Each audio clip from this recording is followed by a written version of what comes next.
बिस्मिल्लाहिर्रहमानिर्रहीम। आज इसके पास ऐसे मकसद और मुस्तकिल मुसाफिर हैं जो हर 2-3 महीनों के बाद हमसाया मुल्क तक जाते और वापस आते हैं। इनमें स्मगलर की तादाद ज्यादा है। हमारी बातचीत दरमियान में रह के और एक गड़गड़ाहट की आवाज से माहौल गूंज उठा। करीबी पहाड़ों में से हंदेरा एक्सप्रेस का पुरअसरार हिबला जो गैर वाक़या साई की सूरत अख्तियार किए हुए था, नमूदार होकर मुख्तसिर स्टेशन की तरफ बढ़ने लगा। बेंचों पर बैठे हुए अफराद के जिस्मों में बेचैनी की लहर दौड़ी और वो अपना सामान हाथों में थामकर उठ खड़े हुए। इनमें चंद ऐसे थे जिनका सामान लकड़ी के क्रेटों में बंद था। ये सब स्मगलिंग की नीयत से अपना माल हमसाया मुल्क ले जा रहे थे। गड़गड़ाहट की आवाज में शिद्दत पैदा हुई और काले रंग का भद्दा इंजन मुख्तसिर स्टेशन की इमारत में दाखिल होकर झटके के साथ रुक गया। इसके पीछे चंद बुगियां लगी हुई थी। ये आम ट्रेन की बुगियों से छोटी थी। इनकी साइड की ज्यादातर दीवारें खाली और मुख्तसिर आहनी डंडों पर मुश्तमिल थी। ये बिल्कुल किसी पार्क में चलने वाली गाड़ी के डिब्बों की मांद थी। किसी भी डिब्बा या फिर इंजन के अंदर लाइट का नामो निशान नहीं था। इंजन के साथ वाला डब्बा सामान रखने के लिए मुख्तसिर था। इस डिब्बे में से एक अधेड़ उम्र आदमी नीचे उतरकर मुसाफिरों की तरफ आ गया। मुसाफिरों ने अपना सामान इसके हवाले करना शुरू कर दिया। वो सामान लेने के बाद इस पर टैग लगाकर बुगी नंबर और मुसाफिर का नाम तहरीर करता, फिर सामान को उठाकर इंजन के पीछे लगे हुए डिब्बे में मुंतकिल कर देता। मुसाफिर बुगी नंबर और सीट नंबर लेकर अपने डिब्बे की तरफ चला जाता। मुझे बुगी नंबर 3 और सीट नंबर 15 मिली। ये फैमिली डिब्बा था। ज़ुबैदा की सीट मेरे साथ थी। सीट सख्त और सरद थी। पहाड़ी इलाके में गर्मियों के मौसम में भी रात नहायत ठंडी होती है। मुझे अपने जिस्म में कपकपी की लहर दौड़ती हुई महसूस हुई। मेरे पास कपड़ों की तादाद ज्यादा नहीं थी, ताहम ज़ुबैदा मुकम्मल तैयारी के साथ आई थी। इसने शॉपिंग बैग में से कंबल बाहर निकाला और हम दोनों ने ओढ़ लिया। इसका शौहर और बच्चे सामने वाली सीट पर बैठे थे। मैंने आयतल कुर्सी का विर्द किया, फिर सफर की दुआ पढ़ने के बाद गाड़ी चलने का इंतजार करने लगी। इंजन को डब्बों से उतारकर मुखालिफ जानब लगाया जा रहा था। मैंने ज़ुबैदा से पूछा, सफर कितने घंटों पर मुहीत होगा? इसने बताया, कमो बेश 1.5 घंटे के बाद हम हमसाया मुल्क की हदूद में दाखिल हो जाएंगे। आगे का सफर हमें पैदल तय करना होगा। यूँ समझो कि हमारे सफर का ये नहायत हसास मामला होगा। पहाड़ के ऊपर हमसाया मुल्क की फौज तैनात है और हल्की सी आवाज भी इन्हें अपनी तरफ मुतवज्जा कर सकती है। हालात से कुछ भेद नहीं। अख्तियात का तकाजा ये है कि सुरंग में सफर करने वाले तमाम मुसाफिर हमेशा मुख्तात रहेंगे।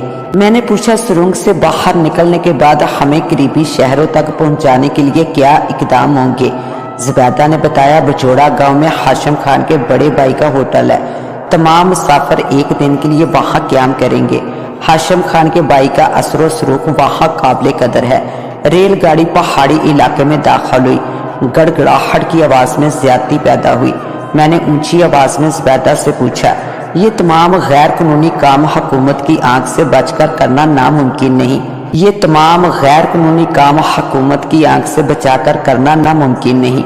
वो सब कुछ कैसे कर रहा है? ज़ुबैदा मुस्कुराते हुए बोली, हुकूमत के कागजात में हाशिम खान ने ये पहाड़ी सुरंग लीज पर हासिल की है। दिन के वक्त इसे कोयला निकालने के लिए इस्तेमाल किया जाता है। स्मगलिंग का काम रात के अंधेरे में होता है। यहाँ इर्द गिर्द आबादी नहीं है। कोयले की कान में काम करने वाले तमाम मजदूर हाशिम खान के साथ फिरोजाबाद से आते हैं। वो सुबह से शाम तक काम करते हैं और हाशिम खान की हमराही में ही वापस चले जाते हैं। हंदेरा एक्सप्रेस के मुतालिक किसी को बताने वाला यहाँ कोई नहीं पाया जाता। गाड़ी अचानक ही सुरंग में दाखिल हो गई। गुफा हंदेरा पहले ही तारी था, अब इसमें मजीद इजाफा हो गया। हमारे जिस्मों को यक लख्त गर्मी का एहसास हुआ। चंद लम्हे ये गर्मी नहायत फरहत बख्श महसूस हुई।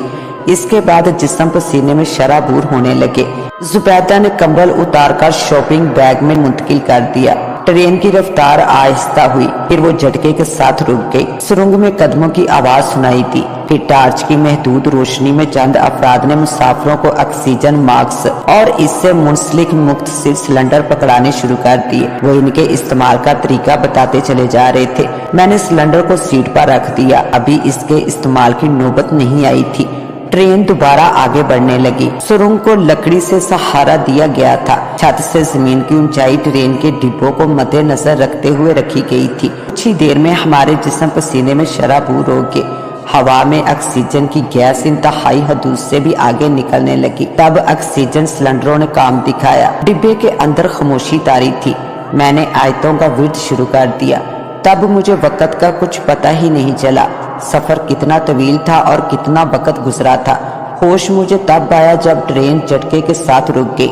मैं और जुबैदा डिब्बे से नीचे उतर आए। यहाँ हल्की सी रोशनी तारी थी। गाड़ी एक मुख्तसर प्लेटफार्म पर खड़ी थी। सुरंग आगे जाकर घूम रही थी। ताहम जमीन पर पटरी नहीं थी। जुबैदा ने बताया कि हम कुछ ही देर में हम साया मुल्क की हदूद में दाखिल हो जाएंगे। प्लेटफार्म पर इसका शोहर और बच्चे खड़े थे। वो हजरात जिन्हें स्मगलिंग के लिए सामान आगे ले जाना था, इन्हें कुली दरकार थे और ये कुली अंधेरा एक्सप्रेस के इंतजामिया की जानब से पहले से वहाँ मौजूद थे। वो स्याह कपड़े पहने दीवारों के साथ खड़े थे। जुबैदा बोली, इनके रेट मखसूस करता है, इनमें कमी बेशी मुमकिन नहीं। ज्यादा सामान की मुनासबत से इनके पास रेड़े भी मौजूद हैं। सामान उन रेड़ों पर मुंतकिल किया जा रहा था। जुबैदा और इसके घराने के पास सामान की तादाद कुछ ज्यादा थी, इसलिए इन्होंने भी कुल्ली का इंतखाब किया। जुबैदा ने जबरदस्ती मेरा ब्रीफ केस भी कुल्ली को थमा दिया और गैस मास्क के साथ लगे मुख्तसर सिलेंडरों को हाथ में उठाए। हमने हमसाया मुल्क की हदूद में सफर का आगाज कर दिया। जमीन पथरीली लेकिन हमवार थी। इसके बावजूद भी कुलियों को सामान से बारी रेडियों को आगे ले जाने में दिक्कत का सामना करना पड़ रहा था। गैर मुल्की हदूद में दाखिल होने के फौरन बाद हाशिम खान के एक आदमी ने आगे बढ़कर औरतों से बुरखे, दीगर ऐसा सामान जिसमें आयतों पर मुश्तमिल किताबें, तवीज़, पाकिस्तानी करेंसी और लिबास शामिल थे, जिनके जरिए हमारी शनाख्त हो सकती थी, हमसे अमानतन ले लिए और पाकिस्तानी करेंसी की मुनासबत से हमें हमसाया मुल्क की करेंसी दे दी गई। हमसे लिए गए सामान और बुरखों पर उन्होंने हमारे नामों की पर्चियां चिपका दी। यकीनन वापसी पर यह सामान हमें वापस मिल जाना था। एक दफा फिर आगे का सफर शुरू हुआ। मैंने जुबैदा से पूछा, मैं पहली दफा वहाँ जा रही हूँ, मुझे रास्तों और मकामात के मुतालिक कुछ इल्म नहीं, मुझे वहाँ क्या करना होगा? तो वो बोली, वहाँ गार्ड भी है और हाशिम खान के आदमी मकबूल मुआवजा लेकर जहाँ कहो वहाँ पहुँचा देते हैं। ताहम मेरे ख्याल में गार्ड ज्यादा बेहतर है। वो सब मुसलमान हैं, तुम्हारे साथ भरपूर तावन करेंगे। हमारा सफर मजीद 1 घंटे पर मुहीत साबित हुआ। बच्चे थक कर रोने लगे। इनके माँ बाप ने इन्हें गोद में उठा लिया, लेकिन ऑक्सीजन के सिलेंडर की वजह से चलना दुश्वार साबित होने लगा। तब इसके लिए कुली हजरात की खिदमात इवज मुआवजा हासिल की जाने लगी। सुरंग के दहाने के पास पहुंचकर मुसाफिरों को ठंडी बोतलें और मुख्तलिफ खाने पीने का सामान फरख्त किया गया। ये सब एक नहायत वसी कारोबार पर मनबी था। यहाँ पर सहूलत मौके की मुनासबत से दस्तयाब थी। आप पैसा देकर सब कुछ हासिल कर सकते थे। सुरंग के खारजी दहाने के पास मुतअद्दिद बेंच रखे गए थे। मुसाफिर इन बेंचों पर बैठ के इनसे गैस मास्क और सिलेंडर वापस ले लिए गए थे। अभी रात का कुछ ही हिस्सा बाकी था और हमें मुंह अंधेरे हाशिम खान के होटल तक पहुंचना था। आधा घंटा आराम करने के बाद हम सुरंग से बाहर आ गए।